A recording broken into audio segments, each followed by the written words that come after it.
Greetings, Wilkinson here. Today my guest is John Adam Di Pietro. Say hi, John. Hey, how you doing? Okay, thank you for coming. Goodbye. Just kidding. So you're here, finally. Yes. See, we met at an exercise group, a year and a half ago, something like that? Yeah. About a year and a half ago. Yep. So we're going to hear some of your story. So tell a little bit about yourself. I pick up a little bit of accent. So where's that from? That's from the suburbs of Philadelphia. Born and raised there. So, that's why I have an accent. And we call it gravy rather than sauce. Let me just put that out there right now because I'm constantly fighting people here in Palm Springs about whether it's sauce or gravy. Wait, you call gravy sauce? Gravy is the Italian tomato sauce that you put on pasta. We call it gravy. Oh, so you call sauce gravy? Yes. Well, It's you're a really Philadelphia, mixed, you're really New York, mixed up. New York, Philly kind of thing. Wow, I'll have to keep that in mind. Yeah. East Coast. Because like gravy, meat gravy, I don't like. Right. So I'll keep it's that totally straight. different. Yeah. All right. So anyway, you grew up there. Grew up there. My mom was from Rome, so I had an unusual upbringing. She obviously was Italian. I learned Italian before I learned English, and it's always helped me throughout my life, my career. I learned to study French and actually spent some time in France while I was in school. And I never regretted having that exposure to European culture, tradition. As a result, over the years, we've done many trips to Europe. What's your favorite country? Is it Italy or It's another? Italy, although I'm a little bit nervous now because a neo-fascist prime minister was just elected. So I don't know what that's going to mean for the country. Obviously, she's anti-gay, anti-women. So there are a lot of... she is anti-women. Yes, believe it or not. Wow. And she's to the right of, Mussolini. Wow. Yep. I can't imagine the Italian people standing for it. I think once she tries to do her agenda, they're going to have a general strike because they're outspoken. And, the Europeans are not like the Americans. The Europeans will take to the streets. So I'm hoping that brings about her quick demise. Well, why did they even elect her? I think, first of all, from what I understand, it was a small vote. So the voter turnout was very low. And it enabled her patriots and her people to come out and rule the day. So, and that's a lesson for us, not trying to preach here, but people in this country need to vote because if you elect somebody, through a minority vote, you can see what happens. And we had that a few years ago, and we don't want to go back. We want to go forward. So it's important. But yeah, that's what happened. A lot of people were turned off and didn't vote, and she got the majority of the votes. So back to Philly. Yes. So I grew up in Philly. Went to law school in Wilkes-Barre, Pennsylvania. It was a Holy Cross school. I was on my way to Georgetown, but all of a sudden, about a month before school was to start, I got notified that I won a scholarship to King's College. Never saw the place, accepted the scholarship, and went there because obviously I didn't have to pay. They were Holy Cross fathers, and this was the sister school to Notre Dame University. And hence, jumping ahead, after college, I went to Notre Dame for law school. Yeah, had a great time in law school. I actually ran a dorm at Notre Dame and had most of the football players as my students. Joe Montana was one of them. Dave Casper, who went to Oakland years ago. And so it was a great experience. Great experience. So that was a gay dorm? No, I wish. Obviously, there were gay people there. Right. And, I counseled. In fact, there were a few football players who were struggling to come out. And so as the rector, I would, provide whatever counseling I could and help them out. But obviously, I couldn't disclose my situation to them. And at that point, I didn't even know where my head was. I was still in a straight mode, always dated women, had a great social life in high school and college. And so, I thought maybe I was bi at that time. So you had an inclination toward guys. I had an inclination. Okay, so let's rewind here a minute. So these football players are struggling. Yes. What did you counsel them? They had feelings, and I would try to counsel them and tell them that it was normal, sort things out, and then I would refer them to legitimate, qualified expert counsel. Basically, it was just talking to them about, being comfortable in their own skin and being true to themselves. Because I wasn't qualified to do counseling, obviously. But you didn't shove them off to reparative therapy? No. I talked to them and be a friend. Just listen. A lot of them wanted to listen. A lot of them came from backgrounds that were not ideal, or parents who were too pushy and forcing them to be macho and, these big brutes. So those kinds of issues that they had. So you thought you were bi. So you said you got married at some point. Yes. After law school, I went back to Wilkes-Barre, which was the town that I had gone to college in and had a lot of friends. Opened up a legal practice, and lo and behold, met this girl, an Italian girl, who I would see from time to time in some of the bars and cafes and all. And she kind of made it clear that she'd like to date. So we dated for a while, met her family, and got married. At the same time, I was running for city council in Wilkes-Barre. So we were like the young couple, new couple, because most of the politicians there were older. And we were kind of like the young couple. And so we'd go to social events and, political events and all of that. While I was married, and on a trip back down to see my parents in Philadelphia, I met the love of my life. I went to a gay bar and had a few drinks, and he was in one corner, I was in another. We stared at each other, and it was like, one look. That's all it took. And we corresponded. I was still married at the time. I told him I was married, and I gave him a fake name, by the way. and I said, I'll be in touch. So months later, I'm back down in Philly. We got together over Labor Day and had some drinks and shared a hotel room. And it was the beginning of a relationship. And fast forward, we are celebrating 9 years of marriage next week. But 40 years of being together in July, this past July. So we've shared all kinds of wonderful adventures together. And you're still married to the lady. Oh, no. No, that ended. I couldn't burn the candle at both ends. In fact, funny story, while I was married and in Wilkes-Barre, Richard, my husband, would come up periodically just so we could see each other because we were like 100 miles away. And he would stay at our house. And my wife thought he was a college chum and thought nothing of, any kind of a Did you tell her he was a college chum? Yeah, I did. I lied. I told her, we were friends in college. So we'd go out to the gym, play racquetball and all that kind of stuff until eventually I felt, what? It's not fair to her, not fair to me, and not fair to Richard. I have to do something here. And, I did a lot of reading, talking to people, talking to gay priests that I knew and gay friends. And I said, you know what? I really am gay. I'm not really bi. I think I like the company and, the company of men and interacting with men. And so I decided to get divorced, moved back down to Philly, opened a law practice in Center City, and we moved in together. And have been together, for 40 years. How did your wife take it when she found out that you're with him, your good old college buddy? Yes, she asked me for an annulment because they had a priest friend. It was close to the family. And she felt that I kind of entered the marriage under false pretenses. So she asked for an annulment, and we got an annulment, got the divorce. Her brother was a lawyer, a friend of mine. And it was very civil. It was not, not acrimonious or anything like that. Yeah. Do you still keep in touch with her, or is that? No, I don't. I do keep in touch with one of her nieces, who was my godchild, who now lives in California and has 3 beautiful children. So I've reunited with them, which is cool. So tell me something else. I hear you had an interesting case. What was that all about? Yeah. Well, and where were you? What year was this? This was about 1989, 1990. I had moved back again. I had been in Philly for about 3 or 4 years. And one of my lawyer friends who did not do litigation called me and said, hey, I've got a great case for you. It's a case of first impression, and I need you to be a litigator. What does first impression mean? A case that was really undecided. The issue was undecided. Okay, and so there's no case law on that. That's right. Okay, no case law. So the issue was a doctor, a client of his, an orthopedic surgeon, tested positive for HIV because the profession was telling doctors, look, we're going into this unknown territory. People are getting sick. They're dying from AIDS. And we suggest, since you're sewing and cutting as a doctor, that you're involved with blood, that you get tested. So he did. He followed the protocols.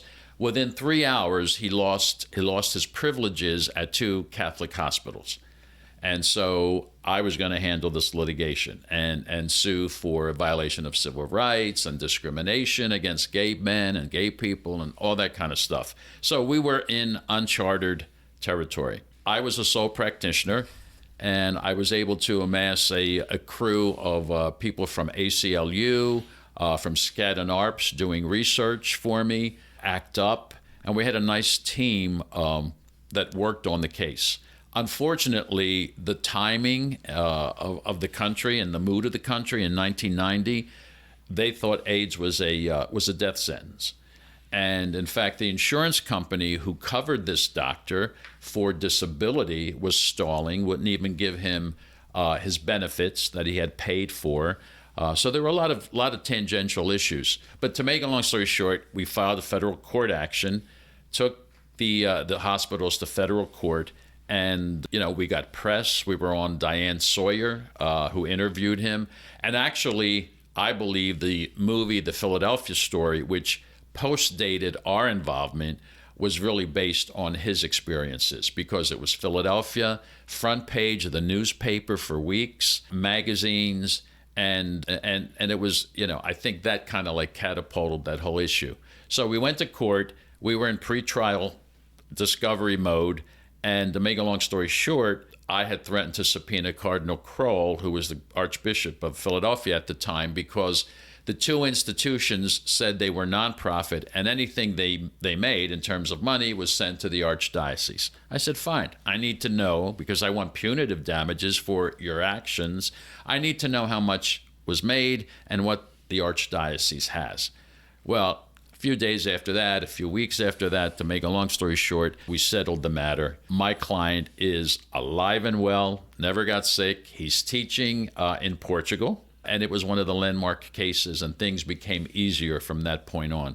But we had to overcome the prejudice of judges, lawyers, and a lot of people at that time, because people thought AIDS was HIV and AIDS was a death sentence. That was one of them. And then from that point on, I became an advocate for LGBT activities with a good friend, Mel Heifetz, who was an icon in the gay community in Philadelphia, owned a number of hotels and gay bars and all. Met him.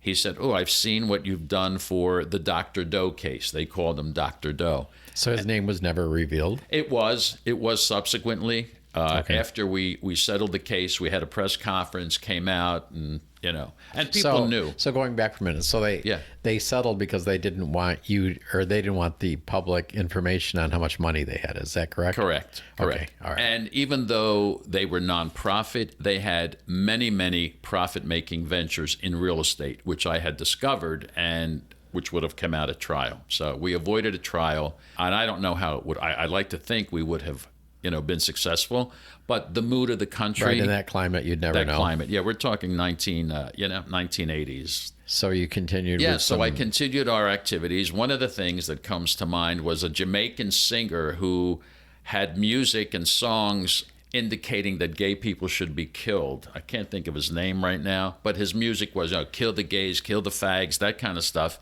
was appearing at the Trocadero Theater in Philadelphia. So my friend Mel Heifetz, who also was a client, called me and said, hey, we need to do a protest down there. We don't want this guy coming to Philadelphia and appearing at an event. So we did. We picketed. Brian Sims, who later was to become a state representative, our first gay state out representative, was part of that team and crew. And we were on the sidewalk. We alerted the news people. And so we made headlines. And as a result, they canceled the concert. So, but we did all kinds of cases like that, trying to promote the gay agenda, the civil rights, so many difficult stories where people who had been together, guys who had been together pre-marriage times, one would pass and the family would come in and take everything, and just horror stories where the surviving spouse would have a very, very difficult time because we weren't allowed to get married and we had no legal rights at the time. You could have a will, and we used to do wills and cohabitation agreements to try to insulate and protect property and partnerships, but many times they were challenged, and the judges at that point had a proclivity to go with family instead of this gay guy who was allegedly your husband.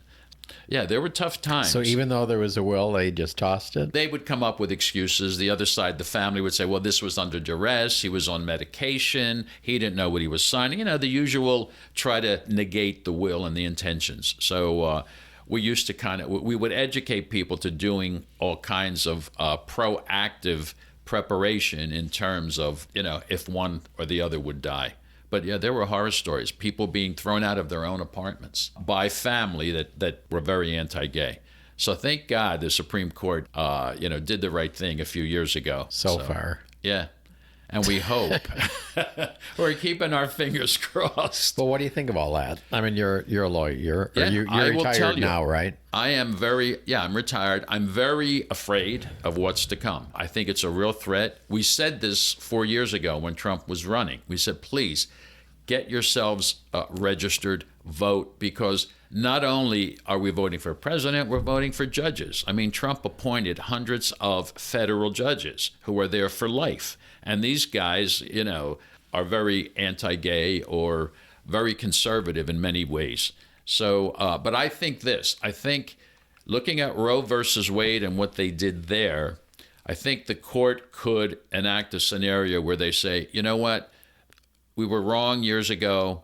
We think each state has to determine whether or not they want to allow gay marriage or domestic partnerships. So they're going to toss it back to the states. So we'll be fine in California, I believe. Yeah, but that's a nightmare. It is a nightmare. Because what do you do with the thousands of people who are married now? And then what if you get a job transfer to Arkansas? Yeah. Yeah. Are you married then or not? Yeah. I mean, this is ridiculous. And the federal benefits that come like from Social Security and income and all that kind of stuff, it would be a nightmare. So I'm hoping that doesn't happen. But, they're threatening to not have insurance companies have to pay benefits for PrEP and those kind of things. They're even talking about restricting birth control products. So it's a nightmare. Yeah, it really is. So I hope people will get out and register and vote and make the right decisions because our lives truly depend on it.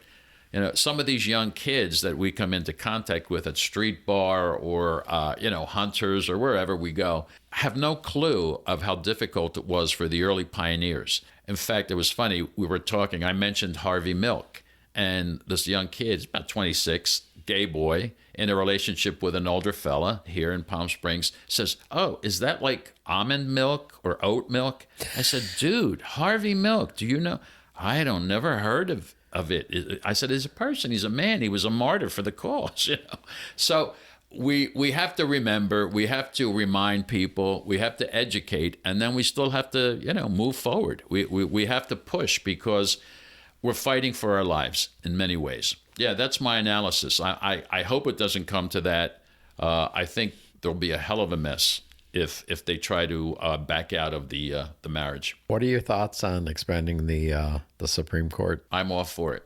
You think that's doable? Yeah, it's doable. There's no legal impediment to doing it. They've done it in the past. They've done it, exactly. It's gone up and gone down, right? Yep, they've done it. I thought they would do it. I thought Biden would have done it early on. That's the problem with the Democrat Party. We are too nice. We forget. Most of the time we don't lie. But the other side is just vicious. They lie, they control. And if they had the opportunity to put in their, which they did, but if they had to expand it in the situation, if they were, in our position, they would do without any kind of hesitation. I mean, when you think that an election was fraud, it's crazy. There's no evidence. And for people to believe that, I'm amazed at the stupidity of some people out there who continue to say the election was rigged. I don't think anybody's talking about it, but that brings up a good point. So say it swings and it goes Republican next time. Do you think what would stop them from just packing the court with more people? I mean, like adding it themselves and putting, instead of, what is it? Is it 6 now that are right-leaning? Yeah. What if they had 5? So it's 5 to 4 now, right? They could do that. What if they did it? Then we'd really be screwed. Yes. Yeah. And, that's the argument. Some of the Ds say, well, you know what? If we do it and the situation changes and they get in, they're going to do it, and we're just escalating the divide. So I don't know, but I wish Biden would have done it. One of the things people are revisiting Ruth Bader Ginsburg, who was a remarkable woman, but had she resigned, we could have had that seat. And I'll go out on a limb. Dianne Feinstein needs to go now, because at least then the governor could appoint a D in her place. She's had a long history there. There are questions about whether she understands what's happening truly. So, I mean, that's another position that we should be moving on, because we need to control that. At least if we had the Senate, we could stop some of the manipulation that might come from the House. It's interesting times. Yep. I'll tell you one of my comments. Rich and I have been to Europe many, many times. We've been to Italy, Germany, Spain, France, Austria. And I find, in terms of gay life, that there isn't the ageism that sometimes we experience in the United States, where younger guys don't want to be seen with anybody over 30. My experience were just the opposite in Europe. The other thing is that there is no shaming, image shaming in Europe. I mean, there may be some, but it's not prevalent like it is in LA, New York, Philadelphia. So thank God we live in Palm Springs, because this is a bubble. You can be who you are. You can look any way you want to look. I don't find the ageism or the image shaming that you find in other cities. So we are very lucky to be here in Palm Springs. We have a great community, and we're happy that we're retired here. We left the East Coast. I miss my friends, of course, and my family, but we can visit. But there's no place like home, and Palm Springs is home now. And we hope the community continues to thrive here. How long have you been here? 3.5 years. What brought you here? We had been coming here for about 20 years for holiday, vacation. We'd stay at the guest houses on Warm Sands, and we loved it. We thought the climate was great. The people were friendly. We've seen, by the way, the evolution of Palm Springs over the last 20 years.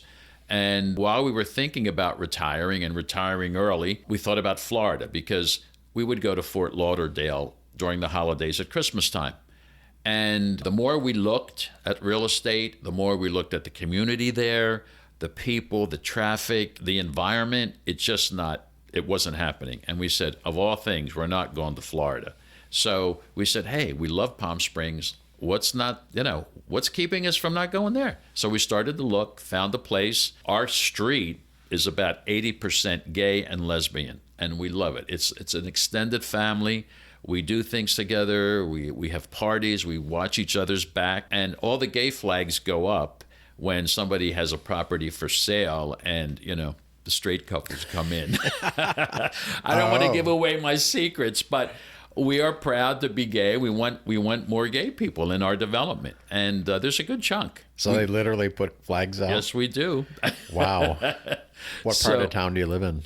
I live in Cathedral Canyon Country Club, so I guess that would be south. Yeah, not too far from, off between Dinosaur and Cathedral Canyon Drive. It's a great area. And we live on a golf course, so we've got the open air, and COVID was not as difficult for us as it was for people on the East Coast. I had friends in Philadelphia, lawyers and family, and they were just, stuck in high rises. And we had it difficult here because you couldn't go out and see people for a while. But being out on a golf course, or being in the desert and having all these parks, and it was okay. We survived, better than some of the other people were able to. So are you an only child? I didn't ask you that. I am the firstborn, only boy, and I have 3 sisters. Let's backtrack. Did you come out to them at some point? I did. It wasn't a big revelation. It was a non-issue. And they knew Richard. He was at all our family functions. They knew his parents, and our families both were Italian background families. Traditions were the same. So many times his parents would come to our house at Christmas, because we would sponsor the big Christmas dinner. I had my family, he had his family.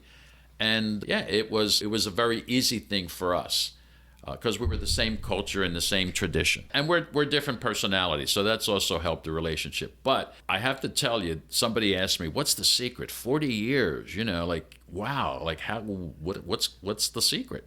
And I say, well, we are honest with each other, totally honest. We never go to bed angry. If there's something bothering us that one of us did, some stupid thing or something, we talk about it and iron it out. The funny part is people say, do you still have sex after 40 years? I said, honey, maybe old, but I'm not cold. But yes, we have great sex, and sometimes with each other. This is Palm Springs. Hey.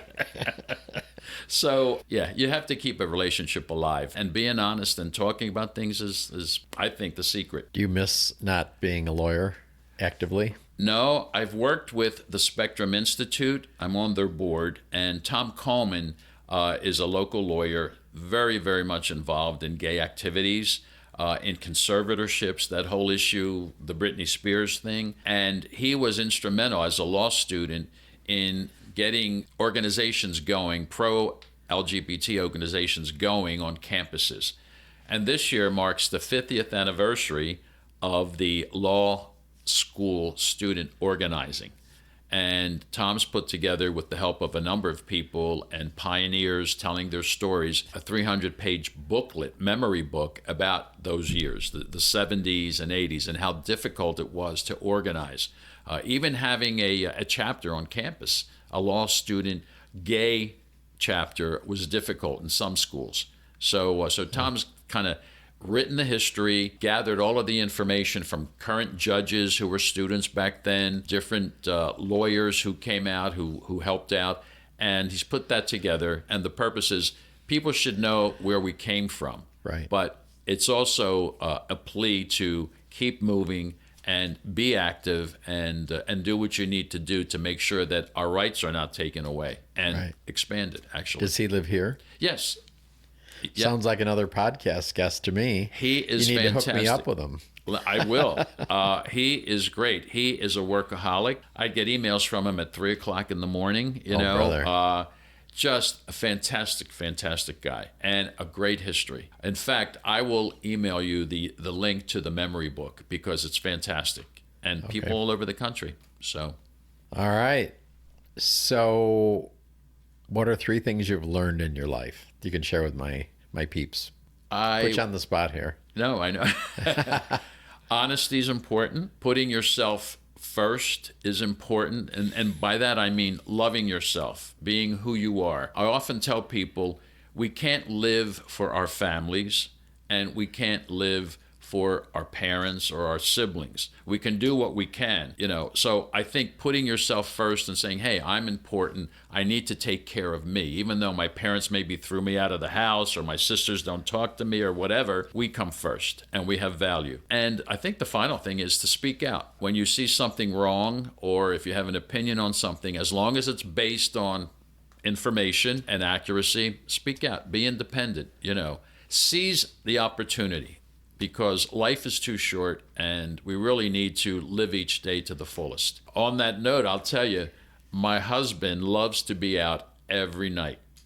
We're in retirement, and where does he get the energy? Oh, he's got energy. The big thing of the day is, where are we going tonight? Well, Monday there's somebody singing at V Wine Lounge. Tuesday there's karaoke. Wednesday is this other place. So we make the rounds. We're not big drinkers. We may have a drink, but it's the socialization, and you'd be surprised. We meet so many friends that we know, and it's a bonding experience. So we love it. We seize the opportunity. We do what we can, and you keep moving. So that's the story as far as I'm concerned. That's it. Wilkinson, thank you so much. I appreciate the opportunity. Thanks for coming in. This has been fun. Thank you.